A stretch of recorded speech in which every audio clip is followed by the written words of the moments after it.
Уважаемые участники конференции, уважаемая Хельга Цепларуш.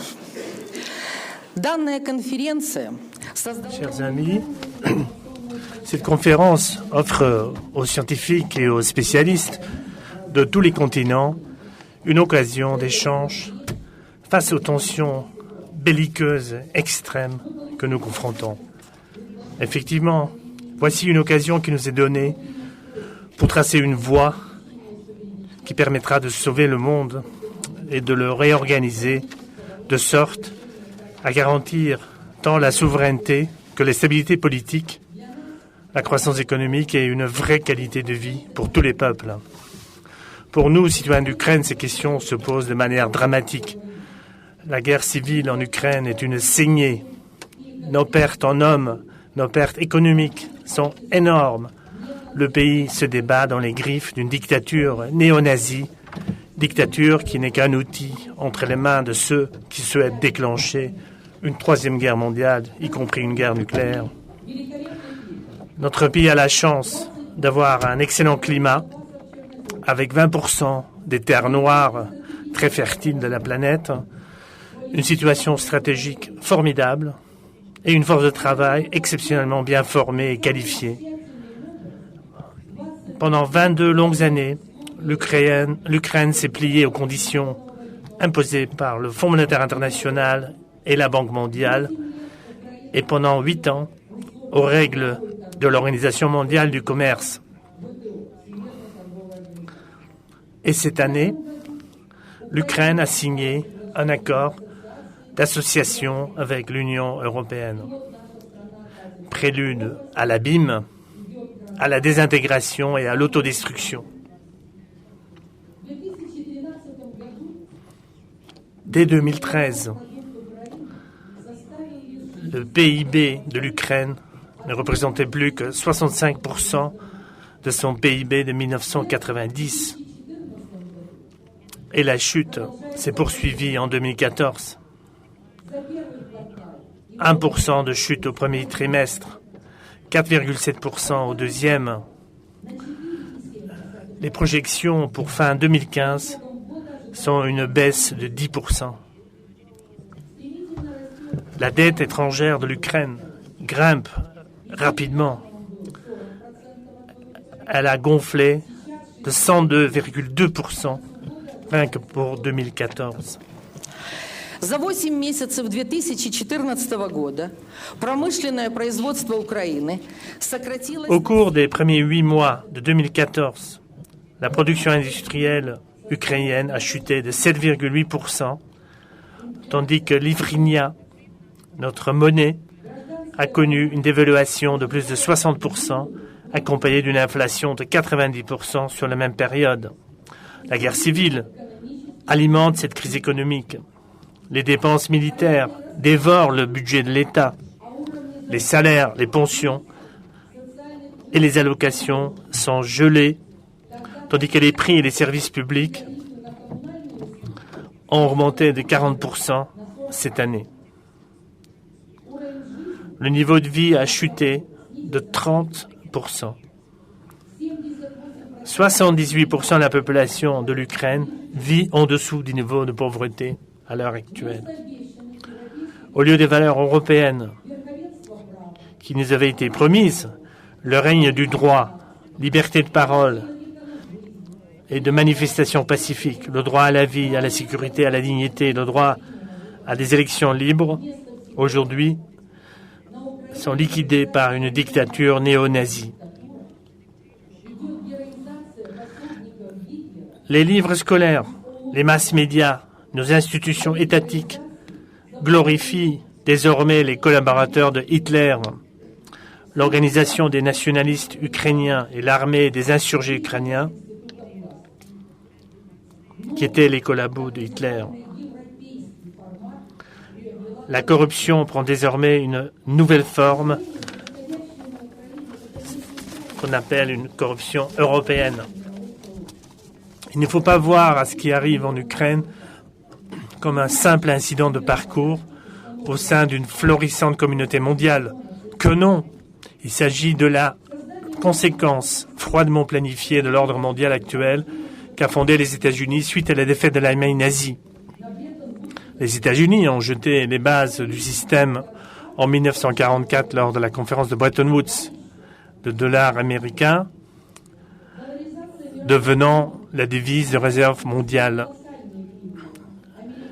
à l'époque associée à l'étalon or. La dollarisation a permis à l'oligarchie américaine d'engranger des profits titanesques. Depuis août 1971, les États-Unis, une fois instauré son économie post-guerre, bien plus puissante que celle de l'Union soviétique, de l'Europe et des autres continents, a soudainement suspendu donc la convertibilité du dollar avec l'or. Qui osait alors s'y opposer? Car les États-Unis avaient déjà fondé des instruments de mondialisation tels que le Fonds monétaire international, l'OTAN, la Banque mondiale et l'Organisation mondiale du commerce, à l'époque le GATT, qui servaient ses propres intérêts. Pillage sans pitié du monde, destruction des économies nationales, des milliards vivotaient à peine ou mouraient de faim, de stupéfiants, des épidémies, des guerres, tandis que les États-Unis se préoccupaient de leur propre bien-être. La Yougoslavie, l'Irak, l'Afghanistan, la Libye, la Syrie ont fait les frais des intérêts nationaux des États-Unis. Mais des pays toujours plus nombreux considèrent l'ordre mondial actuel comme injuste et inacceptable. Un ordre fixé par le FMI et l'OMC ont des conditions de dollarisation totale, de sanctions économiques, de coups d'État provoqués sur mesure, des révolutions dites de couleur et des conflits armés, et ce pour servir l'hégémonie anglo-américaine. Mais de nouveaux dirigeants donnent aujourd'hui de la voix. De nouvelles associations de pays comme les BRICS, l'Organisation de coopération de Shanghai, l'Union douanière et l'Union eurasienne affirment désormais leurs intérêts, union économique et politique. Le 8 octobre, le Financial Times publiait une analyse des marchés émergents qui indique des perspectives qui vont miner la primauté américaine.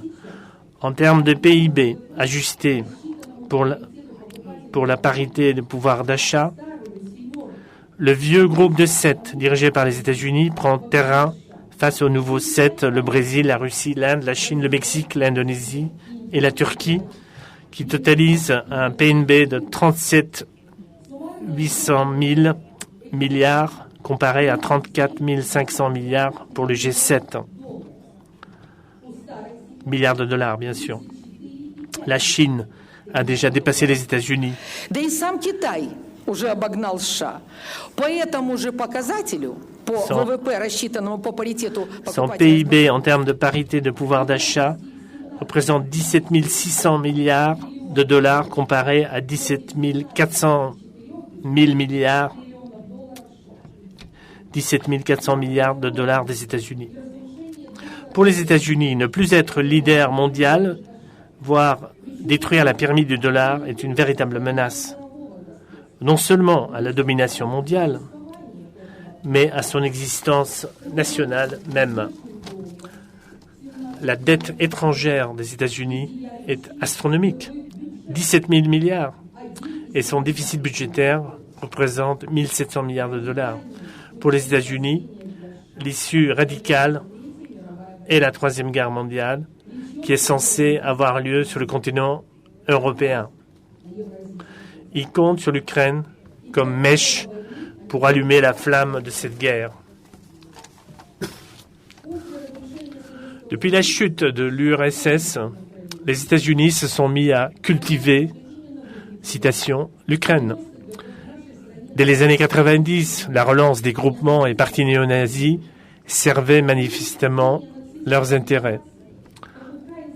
L'Assemblée nationale ukrainienne, l'autodéfense du peuple ukrainien, le fameux UNA-UNSO, dans les années 90, le Parti national-social de l'Ukraine, le SNPU, en 91, rebaptisé en 2004 Svoboda, association pan-ukrainienne, Svoboda siège dans les législatures locales d'Alichina, c'est-à-dire en Ukraine occidentale, depuis 2010 et au Parlement national depuis 2012.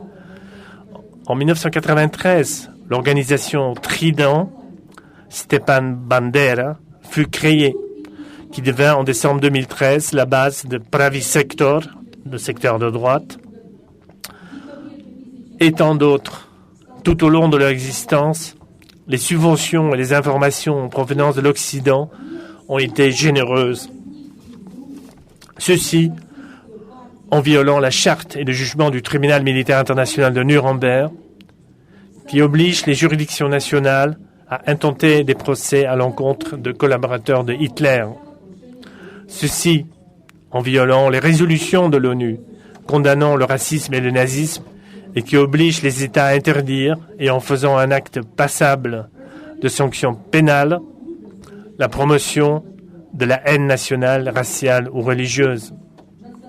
Et ceci aussi en violant la Déclaration universelle des droits de l'homme, pacte international relatif aux droits civils et politiques, la Convention internationale pour la prévention et la répression du crime de génocide et la Convention européenne de sauvegarde des droits de l'homme et des libertés fondamentales, qui interdisent toute discrimination fondée sur le sexe, la race, la couleur de la peau, la langue, la religion, les convictions politiques ou croyances, les origines nationales ou sociales, les statuts comme prioritaires ou quelque base que ce soit.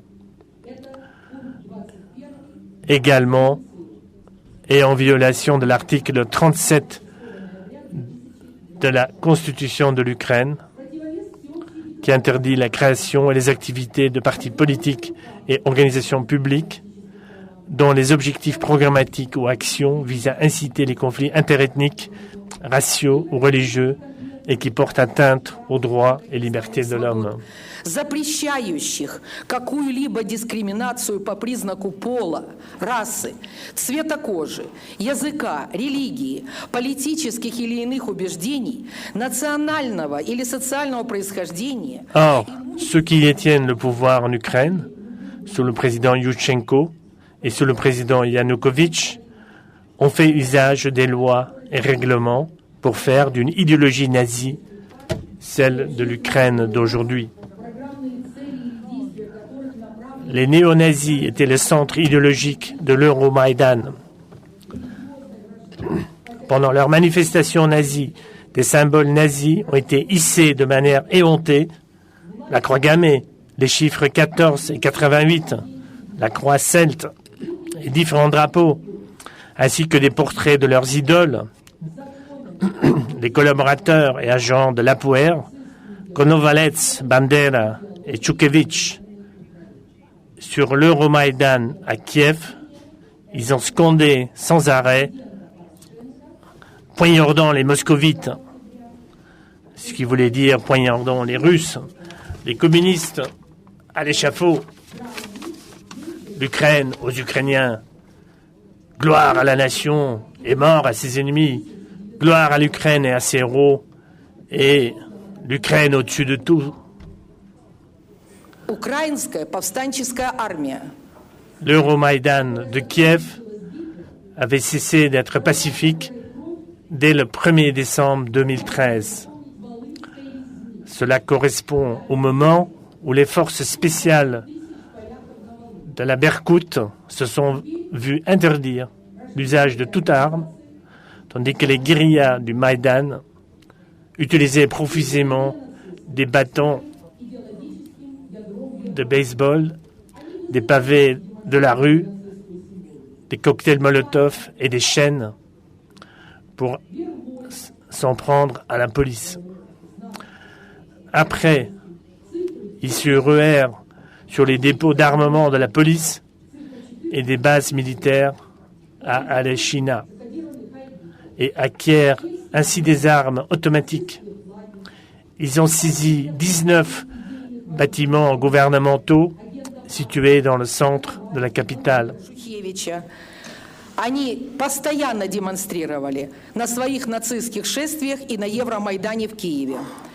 Они постоянно скандировали москалей. Washington et Bruxelles ont toutefois interdit, avec insistance, aux autorités d'user de la force,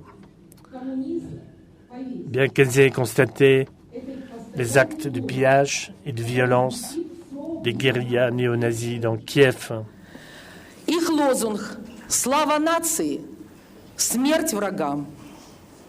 И врагами они считают не только русских, а всех, кто не исповедует их нацистскую идеологию. Их лозунг «Украина превыше всего». Ну, здесь, в Германии, я думаю, помнят. Германия превыше всего. Их лозунги «Слава Украине! Героям слава!» Это все бандеровские лозунги. Мы издали книгу, в которой показали фотографии. Nous avons un livre où nous montrons des images de l'Euromaïdan à Kiev. Демонстрировала в Европарламенте на своей пресс-конференции. J'ai montré ces images lors d'une conférence de presse au Parlement européen en février, le 26 février cette année.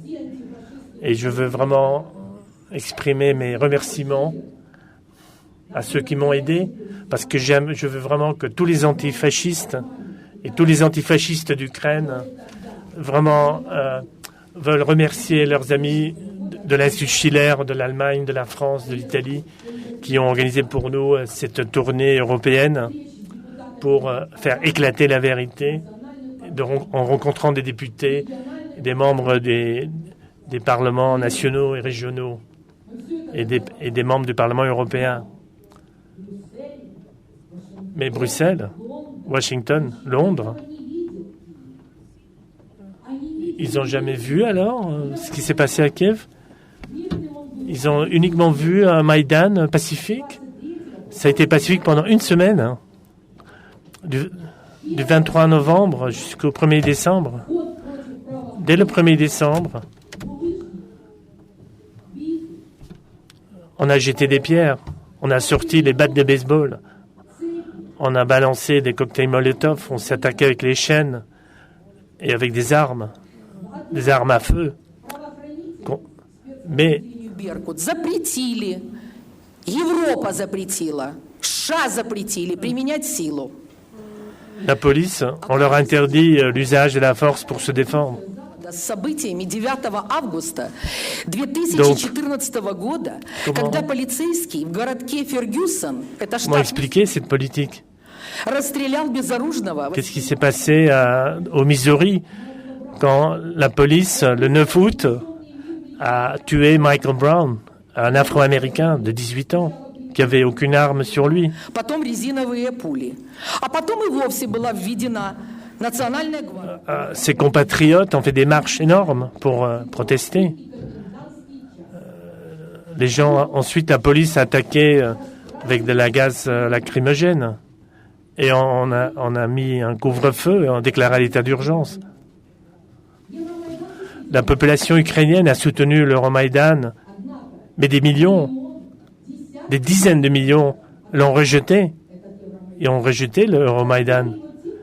Ceux qui l'ont rejeté ne voulaient pas que l'Ukraine soit transformée en ennemi de la Russie. Ils se sont opposés à la signature d'un accord d'association avec l'Union européenne qui aurait ruiné et cassé les liens économiques très forts, économiques, culturels, d'échanges d'informations scientifiques ou simplement familiaux entre l'Ukraine et la Russie. Un sondage effectué en février 2014 par la Fondation d'initiatives démocratiques a clairement montré que seuls 16,8% des Ukrainiens soutenaient complètement les agissements des manifestants. 16,8% Les participants au Maïdan в феврале 2014 года поддерживали Евромайдан в Киеве. Seulement 16,8% des Ukrainiens ont soutenu le Euromaïdan. На Евромайдане стоит. Оказалось, 55% Donc, протестующих приехали из маленьких городков. On a fait un sondage, on a fait Ils venaient tous de petits villages de l'ouest de l'Ukraine, ceux qui ont manifesté au Maïdan. Donc, d'aucune façon, L'Euromaïdan ne peut absolument pas dicter le choix de notre population. C'est absolument pas représentatif. Le 20 février 2014, les guérillas néo-nazis disposaient déjà d'armes à feu. Le 21 février, 3 ministres des Affaires étrangères, l'Allemagne, France, Pologne, ont obligé Yanukovych à reconnaître de fait le coup d'État et de se soumettre aux exigences du Maïdan. Le mémorandum contenait des obligations pour chacun des deux côtés, mais les représentants du Maïdan n'avaient pas le moindre intention de remplir leurs obligations. Et personne ne les obligea non plus à s'y tenir. Les unités armées illégales ne furent ni désormais ni démantelées. L'idéologie néo-nazie devient l'idéologie du nouvel État.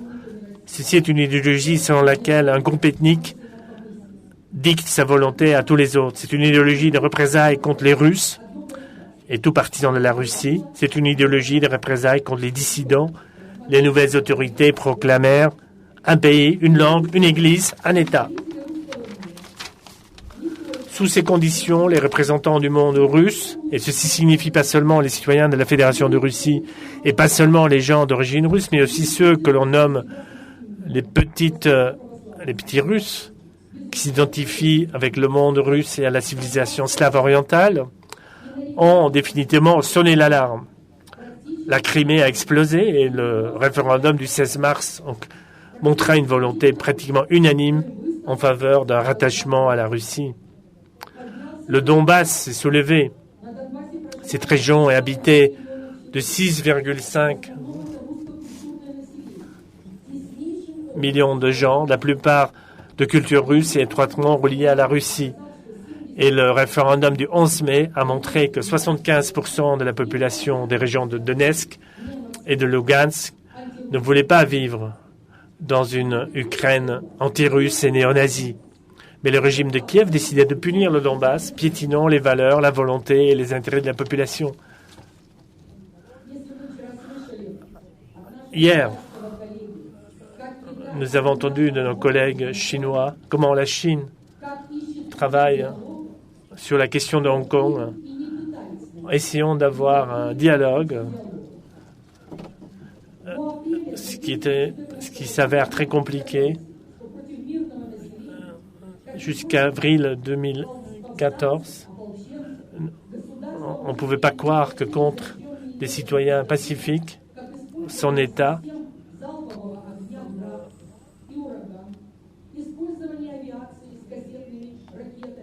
pouvait envoyer donc en Ukraine l'aviation, des missiles ou des bombes au phosphore, des missiles tactiques, des armes de guerre majeures qui ont été déployées contre la population donc d'Ukraine.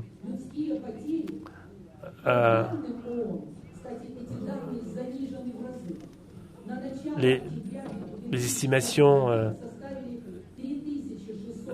conservateurs estiment que 3600 personnes et 8000 ont été tuées et 8700 personnes ont été blessées au Donbass. En comparaison, 3600 soldats et officiers de l'armée ukrainienne ont été tués au cours de la guerre de 10 ans, conduite par les soviétiques en Afghanistan. Cette guerre fratricide dans le Donbass a également provoqué un exode de la population, 1 million ayant trouvé refuge en Russie et 300 000 dans d'autres régions d'Ukraine. Со всех трех сторон, со стороны украинских силовиков, повстанцев и мирного населения. Да еще братоубийственная война в Донбассе обусловила поток беженцев. Около 1 миллиона человек нашли спасение в России, около 300 тысяч в других регионах Украины. Но проблема сегодняшней Украины не только в отношении Донбасса. В стране отключены все каналы российского телевидения. Les problèmes d'Ukraine ne sont pas limités au Donbass. Toutes les émissions des chaînes de télé russes ont été arrêtées en Ukraine et un nombre croissant de films et de séries télé en provenance de Russie sont bannis. Le phénomène appelé « garbage illustration » se développe rapidement. Ceci fait référence à des actes de rue au cours desquels les élus et autres responsables sont battus sans autre forme de procès et jetés dans les poubelles. Les calomnies sont répandues contre les gens qui ne sont pas dans les faveurs du régime. Ceci touche non seulement les membres des partis politiques ou les militants ou blogueurs, mais aussi les personnes qui sont seulement actives sur les réseaux sociaux.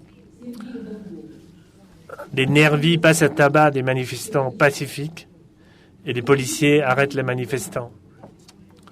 Il y a un journaliste qui a été enlevé. Un de nos collègues voulait faire un piquet de grève de femmes devant l'Assemblée nationale, le RADA. Les femmes ont été matraquées, la police est venue, ils ont arrêté tout le monde, ils les ont frappés. Elle est actuellement hospitalisée. Общественных организаций, но и блогеров, и просто активных участников соцсетей. Люди боятся выходить в интернет уже. Участников мирных акций протеста... Les gens ont même peur maintenant de s'exprimer dans les réseaux sociaux parce que toute manifestation est... В Одессе, в Харькове, в других местах. На этом фоне продолжается рост милитаризации. La militarisation du pays est en cours. В общественном сознании. Это стало типичной риторикой кандидатов в народные депутаты Украины. Tout ceci est typique de la rhétorique des candidats aux législatives qui doivent avoir lieu le 26 octobre. Irina Farion du Parti Svoboda, par exemple, a déclaré dans un discours le 30 septembre devant des combattants du bataillon Sich que l'Ukraine devrait devenir la tête de proue de la Troisième Guerre mondiale, tout en soulignant qu'elle devait être victorieuse. Léon Larouche a commenté que le phénomène nazi en Ukraine sont utilisés pour déclencher la Troisième Guerre mondiale. Dans ces conditions de guerre civile, de pillage et d'intimidation des militants, de censure la plus stricte, de psychose militariste et anti-russe, le résultat de l'élection du 26 octobre ne fait aucun doute. Il y aura un parlement de guerre qui, sous les ordres des États-Unis, ou bien acculé à la menace de soulèvement de masse, pourrait bien déclarer la loi martiale et déclarer la guerre contre la Russie. Étant donné le rôle de l'Europe en tant que joueur passif dans la politique agressive des États-Unis, il ne fait aucun doute qu'une telle déclaration de guerre de la part de l'Ukraine contre la Russie entraînerait les pays membres de l'OTAN, menés par les États-Unis, dans un tourbillon. Il ne fait aucun doute que l'humanité encourrait d'immenses pertes dans une attaque nucléaire. La raison humaine nous force à proposer une alternative à ce scénario diabolique. Cette alternative devrait être un ordre mondial foncièrement nouveau, fiable, organisé et s'inspirant de principes scientifiques. Bien sûr, ceci implique un ensemble de tâches difficiles, allant de la création d'institutions de crédit et de financement supranationales pour remplacer le FMI et la Banque mondiale, et de nouvelles institutions commerciales pour remplacer l'OMC, et au démantèlement de l'OTAN, à l'élimination du monopole du dollar, jusqu'à une réforme de l'ONU et de son Conseil de sécurité. Ces questions globales ne peuvent pas être envisagées sans une croissance économique de la production d'énergie et du poids financier des pays en voie de développement. Ceci suppose des projets d'investissement majeurs dans l'infrastructure. Le projet chinois de la nouvelle route de la soie est particulièrement intéressant. Créer une nouvelle route de la soie est une stratégie pour la transformation radicale du continent eurasiatique. Ce projet peut donner une forte impulsion à la recherche scientifique pour le développement et la mise en œuvre de technologies innovantes, dont la construction de lignes ferroviaires, de création d'infrastructures modernes connexes, l'expansion de la coopération commerciale, le tourisme et la culture, et la coordination fructueuse entre les pays de l'Eurasie en termes de sécurité. Il ne fait aucun doute que la question en application d'un tel projet renforcera les nouveaux pays émergents et permettra d'aller de l'avant vers un changement fondamental de politique monétaire à travers la dédollarisation et une transition vers l'échange des devises nationales dans le cours des échanges. Le projet de la nouvelle route de la soie est aussi extrêmement prometteur pour l'Ukraine. L'ancien État de la Kiev russe contrôlait la route allant des Varangiens jusqu'aux Grecs, qui reliait la terre du nord de la Russie à travers Kiev à Tsargrad, c'est-à-dire Constantinople. De la même manière, Kiev doit s'intéresser aujourd'hui au développement de ses artères de transport qui lui permettraient de tirer le meilleur avantage de sa position géographique, devenant un pays de transit européen. Une participation dans le projet chinois doit pousser l'Ukraine au développement de manufactures à haute intensité scientifique et technologique qui donnerait une forme très différente, hautement développée à l'économie ukrainienne du futur. Ceci mettrait fin à toute détérioration additionnelle des forces scientifiques, technologiques et intellectuelles de notre pays et fournirait un levier efficace pour combattre le chômage de masse, la pauvreté, la dégradation et l'exode de notre force de travail. Il serait honteux de rater une telle occasion. Il serait honteux si les forces de la guerre, du mal et de la cupidité insatiable de l'oligarchie réussissaient à prévaloir sur les forces de la raison, du bien et de la crédibilité. Cette occasion pour le salut de l'Ukraine nous sera offerte seulement si la conscience publique peut être protégée contre l'idéologie et la propagande nazie et si la vie politique de notre pays est débarrassée des partis et des mouvements néo-nazis. Ceci peut être accompli avec les efforts conjoints de la Russie et de l'Europe. Les normes et les principes du droit international ne permettent pas seulement de faire cela. Elle exige, au nom de la mémoire des 50 millions de gens qui sont morts au cours de la Deuxième Guerre mondiale, ce dont nous avons besoin, c'est de la volonté politique. Et aussi, et je voudrais demander que vous montriez des documents vidéo de quelque chose qui a eu lieu. Je voudrais montrer ce qui a eu lieu le 14 octobre en Ukraine.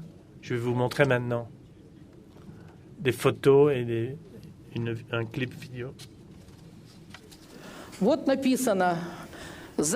Voilà, ça dit pour Bandera. Bandera était le collaborateur en chef d'Hitler, donc c'était le dirigeant des ultranationalistes pro-nazis en Ukraine. Ça, c'est une manifestation à Lvov. Voilà.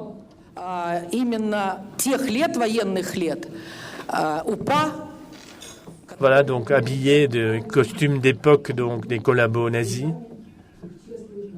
Ici, il marche avec des fleurs, en saluant donc Bandera, qui est la photo donc au milieu, donc le dirigeant Bandera. Симон Петлюра – это годы сразу после гражданской войны. Это тот, который устраивал еврейские погромы. Та была еще Украинская народная так называемая республика. Вот это нынешний. C'est les gens qui ont tué les Juifs. Voilà les soi-disant héros. Voilà les jeunes qui font le salut nazi, qui saluent leur drapeau. Черно-красные флаги, чисто нацистские флаги, идеология, кровь и почва. Les drapeaux noirs et rouges. Так, дальше. Опять все агенты Абвера. Это по улицам Киева идут. D'autres agents donc de l'Abwehr. Вот вы видите, вот нацистский флаг – это флаг правого сектора, красно-черный флаг. Voilà donc les gens de secteur droit, noir et rouge. Вот факельное шествие и флаг эсэсовской символ. Voici une manifestation. Дакс Рейкс, Вервольф. Avec le drapeau de la. Добровольческого бataillon. Avec le loup-garou. Donc, en honneur de la division SS ukrainienne, leur commandant est actuellement candidat aux élections. Encore Bandera. Donc, les jeunes des EPI, ce mouvement, selon l'article 6 du tribunal de Nuremberg, ils étaient sous enquête pour leur politique pro-nazie. Encore des symboles pro-nazis lors de cette parade. La chaîne allemande qui avait montré ces images a eu quasiment des sanctions de la part du régulateur allemand. Voilà, sur le Maïdan, c'est donc un podium, gloire aux héros. Маккейн, все остальные, кто приезжал в Киев, все это видели. А вверху... Tout le monde qui venait à Kiev, voilà, qui voyait donc cette phrase. Il y a deux règles de Bandera, bâtir la nation ukrainienne ou mourir pour l'Ukraine. Donc ils sont prêts à sacrifier leur vie pour leur cause nazie. Donc aimez l'Ukraine ou quittez-la. C'est ce qu'ils disent. C'est ce qu'ils disent. Nous ne sommes pas les bienvenus. Ils veulent une purification politique. Et tous ceux qui ne sont pas pour Bandera sont contre eux, donc ils doivent partir. Voilà donc une marche au flambeau.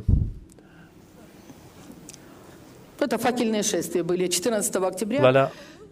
Ça, c'est le 14 octobre. Kiev, Kharkov, Dnipropetrovsk, Lvov, Ivano-Frankivsk, Odessa, Kherson, Kramatorsk. Donc, elle donne la liste de toutes les villes où il y a eu ces marches au flambeau. Это все 14 октября. Voilà des démonstrations donc du nationalisme folklorique.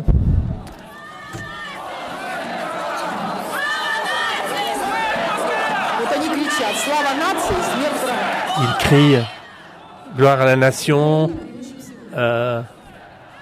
l'Ukraine au-dessus de tout.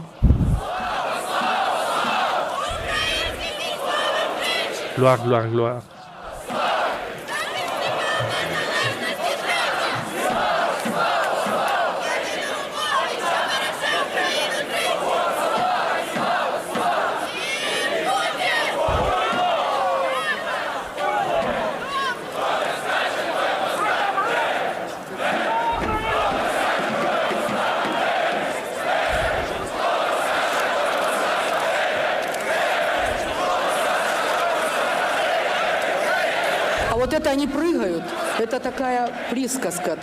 On les voit sautiller. Si vous ne sautillez pas, ça prouve que vous êtes pro-russe. Si vous n'êtes pas enthousiaste pour Bandera, alors vous êtes russe, vous êtes un agent russe. Voilà, c'est donc l'insulte suprême, c'est d'être russe ou pro-russe.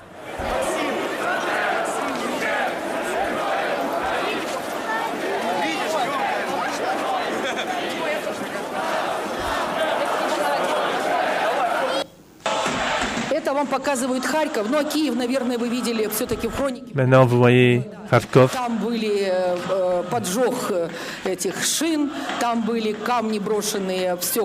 Ils brûlent des pneus, ils mettent des feux, ils jettent des pierres dans les vitres du Parlement. Ça, c'est Kharkov.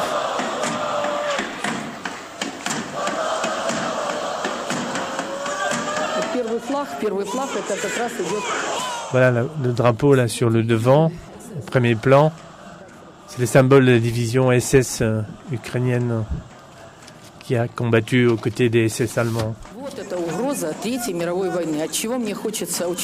Voilà la menace d'une troisième guerre mondiale. Voilà ce que toute l'humanité devrait éviter. Merci.